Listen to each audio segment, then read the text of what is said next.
Welcome to You Are Not Alone. I am spiritual medium Erica Gabriel. This show is intended to bring expansion, understanding, and growth on our spiritual paths and journeys. This is a safe place to explore all things spiritual and beyond. Please remember, I am not a licensed therapist or medical doctor. Seek immediate professional help if you need mental health or physical health support.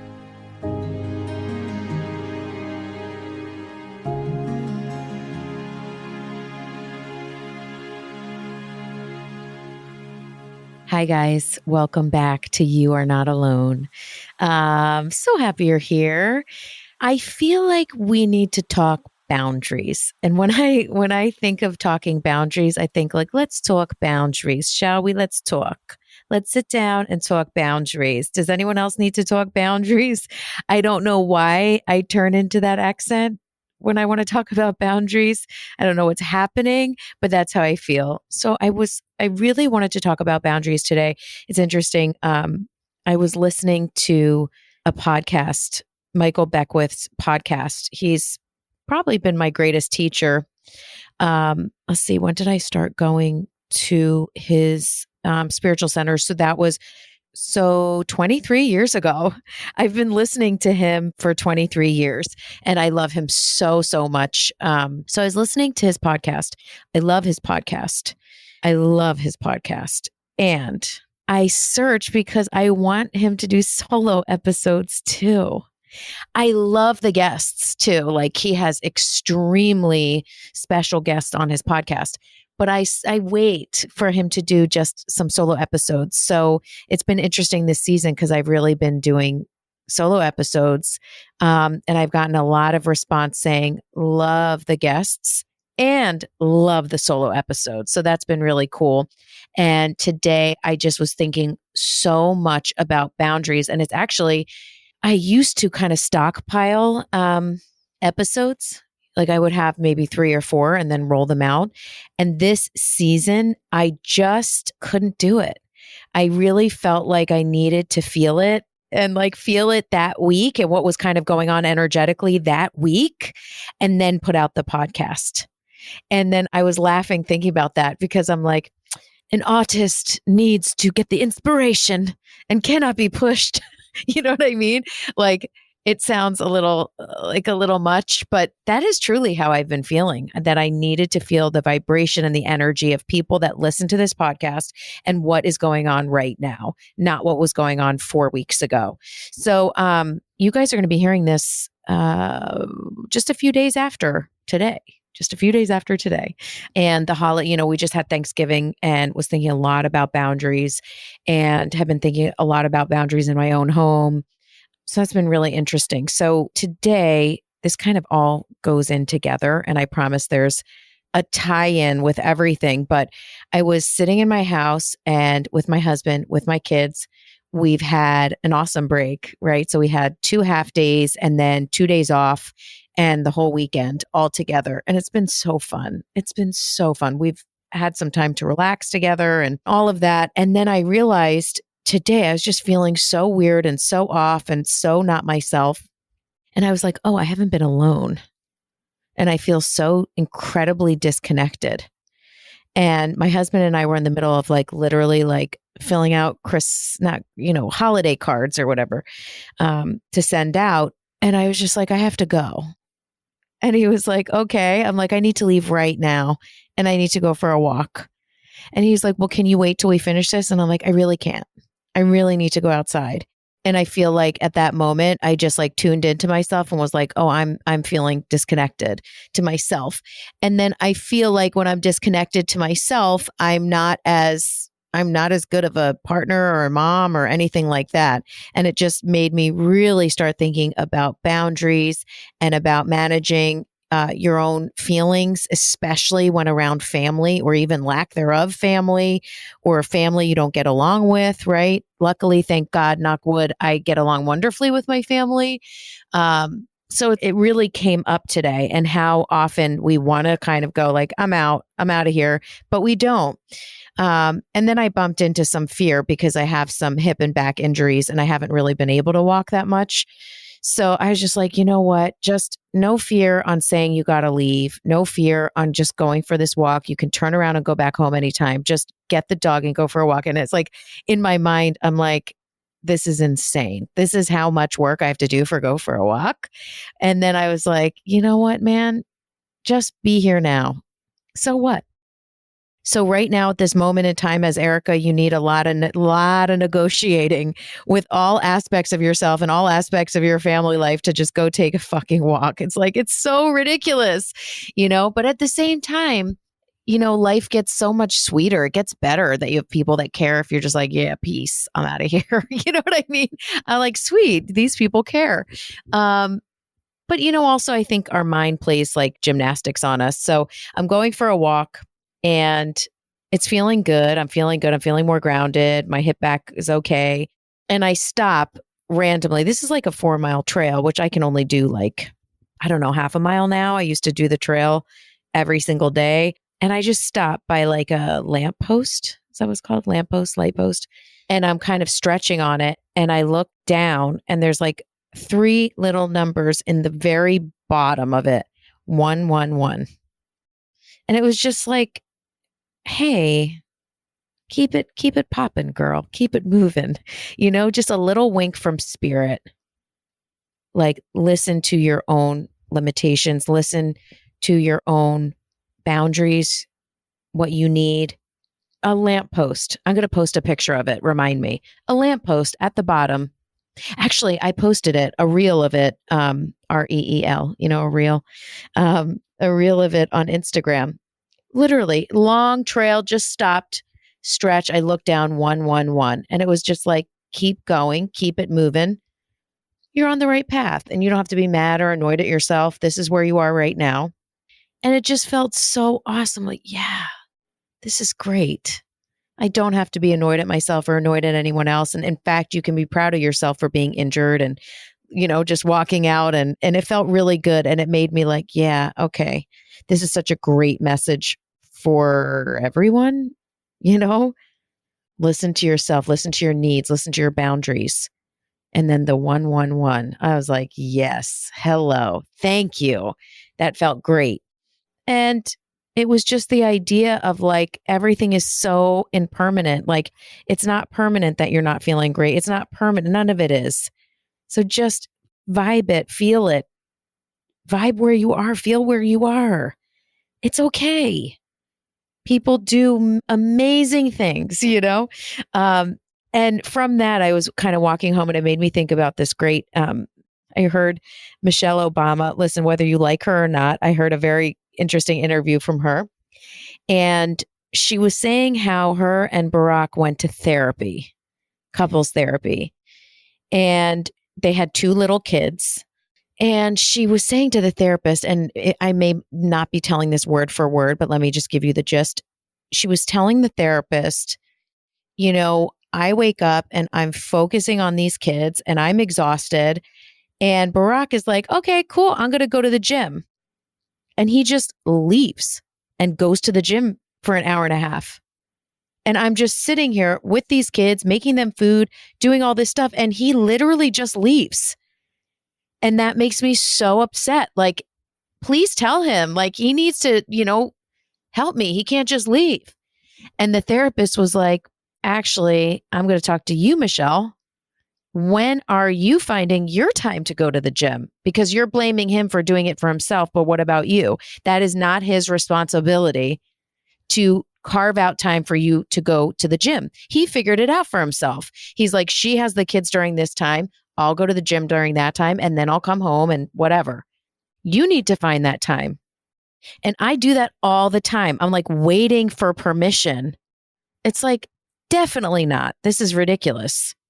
You find your time, your boundaries. I hear every single day from men and women, I'm stressed, I'm overworked, I'm overwhelmed, I have too much, my partner's not giving enough. It's like no one is coming to save you. No one. No one is coming to help you. It's all you. You find your time to go. And this sounds so like, I don't know, like tough or I don't know, like, those people that are like, get up and get to the gym, like very intense. It kind of sounds like that to me, but it's actually really freeing and really gentle instead, because you're just saying, wow, I am completely in charge. And yes, of course, life is not that simple. We get it. You can't just be like, bye, I'm going to do whatever. Of course not. But you can look at your schedule or look at what you do have or the space that you do have and do it. I'll never forget my cousin who would just go down in her basement and do a workout tape. She couldn't go to the gym. She couldn't do a trainer. She didn't have time to get to the gym. And she just found a way. Obviously, this is about exercise, but it can be anything. If you need time to work or you need time to write in your journal or you need time, you know what I mean? Like your spiritual practice, for me, going for walks is spiritual, being in nature is spiritual. Your spiritual practice, without it, it's like, what do we have? And then I came home and I was like, hey, kids, I was so excited to be back with my family. We're so spread thin and we're complaining. Me included, by the way. This is not, I'm not coming at this from some elevated state. And you guys know that. If you've ever heard my podcast, I'm never like, here is what I've perfected as a spiritual being. You guys know I'm not like that. It's the opposite. Here's what I'm working on. But it's like, wow, if we don't give ourselves any thought or any boundaries, and then we're constantly like rolling our eyes, you can tell this is personal experience when I roll my eyes at my husband. You know what I mean? We roll our eyes and maybe we're rolling our eyes at our partner or our boyfriend or a girlfriend or a sister or brother or people that we work with. It's because we feel taken advantage of in a lot of ways, unseen, unappreciated. But what if you're like, shit, I appreciate me. I'm doing it. I'm doing it all. And I'm putting this in. I'm doing my walk or my journal or whatever it is and fiercely protecting that. I look at my husband. Oh my gosh, the man exercises 7 days a week and that is his mental health. And there's no excuses for that for him. He doesn't ever feel bad when he goes. He goes. That's what he has to do. How can we do that for ourselves? Find the thing that we feel really excited to do and do it. And then the first thing that comes to our mind is, I don't have time. I don't have time. I don't have this. I don't have that. And we start to rail against the problems and put so many excuses and ifs, ands, or buts in our path. I do it all the time. But what if you take all that energy and just seek some solutions instead? And create that boundary for yourself. This is my boundary. I don't cross it. This is what I need for my own life, my own survival, joy, happiness, mental health. You know what I mean? So that really came up and came into my mind today, that idea. That is boundaries. Let's talk boundaries. So we have a boundary for ourselves. And then this other kind of component came up when I was thinking and working with my guides about boundaries. And it's saying I need a break or I need a minute and not feeling that guilt or not feeling like you're going to offend someone or not like you're going to bring someone down or let someone down. Have you ever had a party or a get together and, someone you love is there, but you can tell they really don't want to be there? They're tired or they had too much on their plate or they double booked or, they just don't want to be there. It sucks. You can feel that. I don't want to be that person. I'd rather say no, boundary, too much or too tired. Just say no. That's a boundary as well. Huge, just saying no. So then the other thing too was Thanksgiving was here. So a couple of things around that was, I just feel like holidays are so incredibly, I guess I don't want to use the word triggering, but activating for missing our loved ones even more than ever, right? Because we're thinking about things we used to do with them or seeing maybe some items that they used to take out around the holidays or maybe wishing they could cook certain foods or company or whatever it may be. Or even we think about people that we weren't that close with and how sad that is. I think, holidays just bring up so much. And what I wanted to share was that when I do readings, a lot of people in spirit want you to connect with them through your memories, right? So we are constantly going like, does my mom send butterflies? Does my dad drop pennies in my path? Does this mean this? And we're seeking an outside source for validation that our loved one is there. Totally get that. Look at me today, 111. That was like spirit, a wink, a double wink. I'm like, yes. And that 111 just helped me drop in again. I was walking, I was breathing fresh air. I saw the one, right. Okay, I'm back, right? And it was just short walk, by the way. I didn't like run a marathon. I just felt the need to tell you all that. But we're looking for all of this external validation from our loved ones. And so often loved ones in spirit say, yes, I do send those things, but really I come closer when you think of me. I come closer when you think of me and put on the ring I gave you. I come closer when you think of a funny story of us. I come closer when you look through photos of us. I come closer during that special holiday that you think about me. And they come closer because you are connecting with them. They're always around, but you actually zoom yourself closer to them, and really create that connection. And so I think holidays, we can feel them, we can sense them, we think of them, and, allow ourselves to feel those memories and those connections, which is how spirit really loves to be with us and connect with us. So I think that can be beautiful and activating. I know a lot of people are missing their loved ones so much.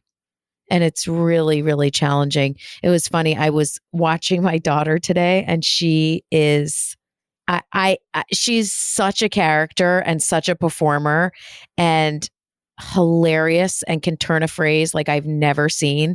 And I kept on hearing in my mind, oh my God, Erica, she's just like you. Oh my God, Erica, she's exactly like you were. And I was hearing my dear friend Christine's voice, who was my best friend from the time I was 18 months old. I just kept hearing her laugh and going, oh my God, she's your twin. She's your twin. So it's just, it's in the air, these holiday seasons. And how do we let those times fill us and not drain us and make us sad? How do we replace those or continue those memories with other memories? Your loved one wants you to be happy, not sad. Your loved one wants you to remember them and then cherish the ones that you have right in front of you as well. So with that, we also have situations here on Earth that can be extraordinarily challenging around this time. I know for me, like once I had kids, I started liking the holidays. I didn't love the holidays growing up. Me and my older sisters were always kind of being shuffled back and forth between moms and dads. And it was a very stressful time. Our intention was to please everyone and please our parents and be available for them and be available for our siblings. And it wasn't a restful time. It wasn't it was really challenging. And I know that would probably really, make my parents feel sad because I know and recognize the sweet, sweet things they did for us. But there was a lot of ragdolling and a lot of intensity around the holidays. So I always just kind of felt as I got older, I'm like, yeah, man, let's spend all of this money that we spend on gifts and cheese plates and shit. And like, let's just go for a trip and just leave all this behind. And when I met my husband, who is a single guy, an actor living in Los Angeles, we moved in together and he had a couple boxes, not much. He had some kitchen things and some clothes and books. And then he had 2 ginormous boxes of Christmas decorations. He had more Christmas decorations than anything else. And I was like, fuck, are you like a Christmas dude? And he's like, holidays are my favoriteest thing in the world.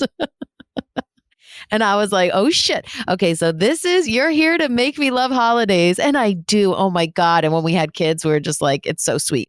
So I have definitely enjoy holidays more but I didn't for a long time. And now I'm definitely liking them a lot more. I mean, so many people do so many sweet things, and it is a really nice time. I think also, too, I live next to my family, all of them, so we see each other all the time. So I think the pressure is a lot less intense. So, but at times with, family, it can be really, really hard during the holidays. And I'm not saying that for mine, but man, I had years where it was, and I totally get it. And, we can do so much work on our own, where we're feeling good and we're feeling solid and we're feeling grounded and we're feeling connected. And then we go have, Thanksgiving dinner with the family, and we're back to our 12-year-old self and just acting in ways that we're like, I don't even know who this person is right now. Right. And that's because we allow the past to completely seep into our present. And we also have not prepared for those situations. So what I wanted to talk about as well, and in keeping with the boundaries theme, is this idea of preparing for these situations that may be challenging. So there's a difference between preparing and pre-planning, right? So sometimes we're like, oh, well, I'm going into Uncle so-and-so's house. This is going to be a shit show, and it's going to be horrible, and he's going to do this and that. And we kind of set ourselves up, and then we respond to what we think is going to happen. We act like what we think is going to happen, and then it happens, So I think, there's a component here of preparation, not pre-planning and playing things out before they even happen. So the idea of preparation is really going in to your own mind and getting yourself really prepared and prepared energetically and spiritually before you go into that situation. Like maybe you prepare for it by, getting dressed, looking nice, or you have to bring something or whatever it may be. And then the idea is to prepare energetically. Because what can happen is if we're not grounded and we're not in preparation energetically, we can get completely just knocked to shit. Our energy gets all fucked up. We haven't protected our boundaries. We haven't really created any boundaries in our own lives. So we don't feel grounded. So we prepare. So the way you prepare, or the way I prepare, I feel like a lot of you guys do your own preparation. And so I just want to share the things that have worked best for me and that my guides have given me. So before I go in to say, I'm going to use Uncle Joe because I don't have an Uncle Joe. So let's make it up, right? Before I go into Uncle Joe's house, I sit down with my eyes closed. I put my feet on the ground. I light a candle and I take some deep breaths. And I imagine a beautiful cord that's connecting me to spirit, and that I'm completely connected to oneness, to God, to spirit. I'm not just floating through space and time. I'm really connected to everyone and everything. I'm connected to God. And I put my feet on the ground. I feel connection to earth as well. And then I say to my guides, and I work with my angels, I ask them to surround me and seal me in a beautiful shield or bubble or angel wings. I imagine angel wings wrapping around me. And then I ask that I am protected in this white light protection, and that I remain in my center, in my grounded energy, and that any negativity, any psychic debris, any emotions that don't belong to me, or any patterns from the past just bounce off my space. And I do not allow them to penetrate my bubble or my angel wings. I ask that I'm sealed in compassion and love, and that I am sealed, that I am not allowing any other unwanted energy in. This by no means will stop energy, other people's energy, but you are saying to the universe, and you are making a statement of preparation to yourself, an acknowledgement that you are going to feel the feeling of connection that you're feeling when you're home alone or home in your own space. Maybe you're just like hiding in your bathroom because there's so much going on, and that when you start to feel those emotions or those energies penetrating your space, you take a deep breath and you go back to your center. All is well. I am safe. I do not allow this into my space. Those are boundaries, energetic boundaries, clear boundaries, preparation boundaries before you go into an unsavory situation. Or listen, this can shift a lot.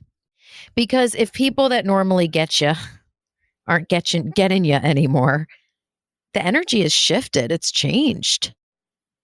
It's changed a lot. So this is a great, great practice. And it has helped so much for me in the past. So I hope this serves you a lot. So then the other thing I wanted to talk about is this idea of feeling really lonely. So sometimes we can feel super lonely, even in a room full of people. Has that ever happened to you?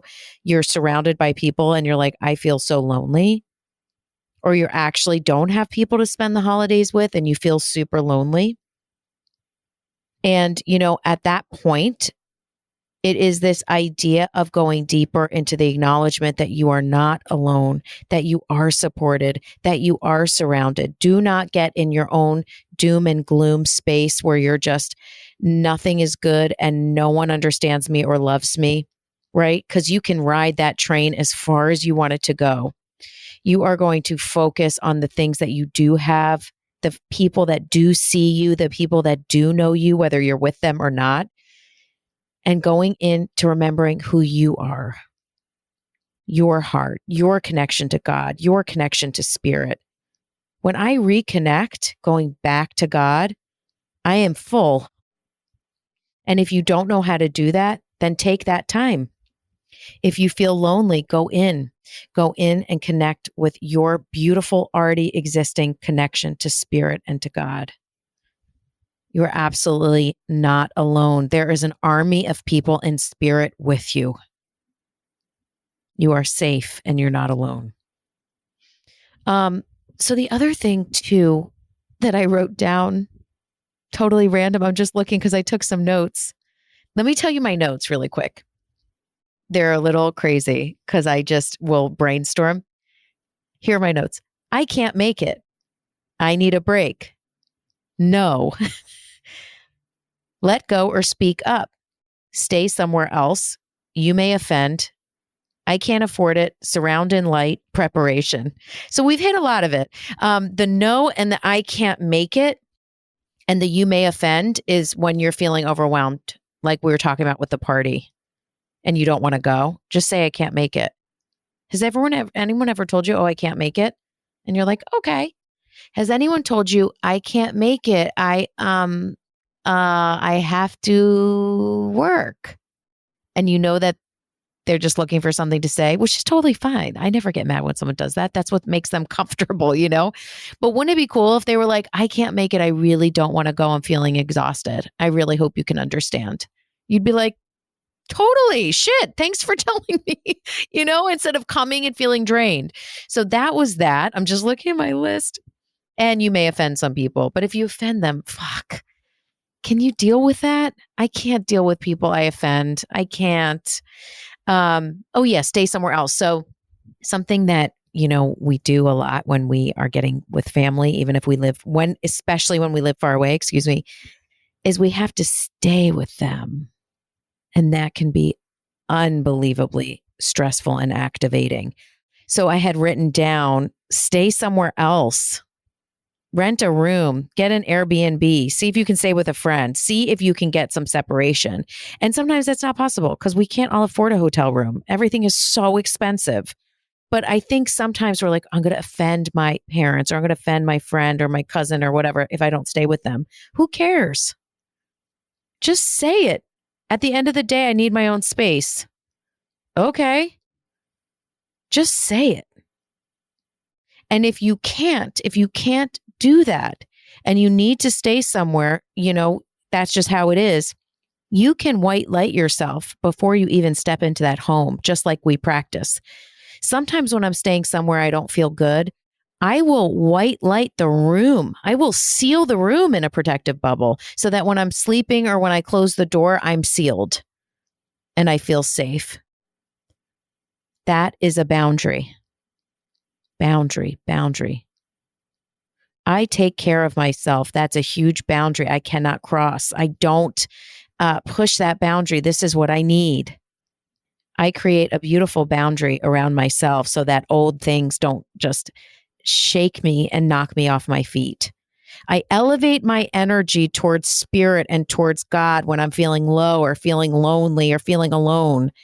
I go to God and then I feel full. Let's talk boundaries. Let's talk. I hope this podcast served you and that there was something in here that either really served you or even just kind of activated some thoughts and some ideas that will serve you going into the holidays. I really, really do. And that's why I do these podcasts. It's Sunday right now. It's a Sunday. But I do them because I hope that they'll serve. So let's see. I have this podcast and then I have 1, 2. So after today, there's 2 more shows. And then I'm on winter break. Winner, chicken dinner. I'm thinking of you all. I love you. And if you want to check out my course, The Way, that is also a cool thing. Like if you want to take little breaks from the holiday season and you want to log on and connect with some spiritual ideas and practices, you buy it and you own it. So you can work at your own pace and hop on there whenever you want. And then I also have a Spirit Guide intensive on there. It's 2 hours. It was previously recorded, and it's on my website. So you can click on it and see if you like it. In terms of readings, where am I? I think I'm where am I right now? Late February? Is that right? Yeah. Right. And then I'm going away in part of January. Okay, I'm literally looking at my calendar. Thanks for hanging out with me. I love you guys so much. You can always email info@ericagabriel.com to request a reading. info@ericagabriel.com to request a reading. You can always DM me. Please share these podcasts. I love you. Thank you so much for hanging out with me. God bless you all. I'm thinking of you. And remember, above all, everything else, you are not alone.